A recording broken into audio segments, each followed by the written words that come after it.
সংগঠন সম্পর্কে সবারই ভালো ধারণা আছে। থানা কন্ট্রোল করবে কে? জেলা। থানা কন্ট্রোল জেলা করবে।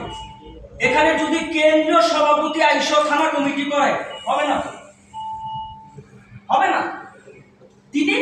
তিনি জেলাকে অনুরোধ করতে পারবেন, কেন্দ্রীয় মহাসচিব, কেন্দ্রীয় সাংগঠনিক সম্পাদক অনুরোধ করতে পারবেন, কিন্তু অনুমোদন এবং নিয়ন্ত্রণ তো করবে জেলা।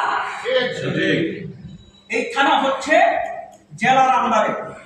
নারায়ণগঞ্জ জেলায় যারা দায়িত্বে আছে তারা নারায়ণগঞ্জের 7টি থানাকে কন্ট্রোল করবে এবং তাদের পরামর্শ অনুযায়ী সব জায়গায় কাজ হবে।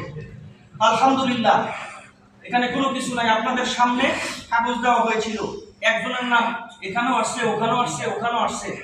কেউ জানে না কে কি হবে, কোনো প্রার্থী নাই, কোনো কিছু নাই, কিছু নাই। আলহামদুলিল্লাহ, আমরা শুধুমাত্র এখানে 5টা নামের আপনারা ভোট নিচ্ছেন, শুধু আমি আজকে এখানে 3টা নামের ঘোষণা দিব। আর একটু ভালো করে বুঝেন, এই কাগজ, যে কাগজের ঘোষণা আজকে এখানে হবে, এটা আমি জেলাতে নিয়ে যাব।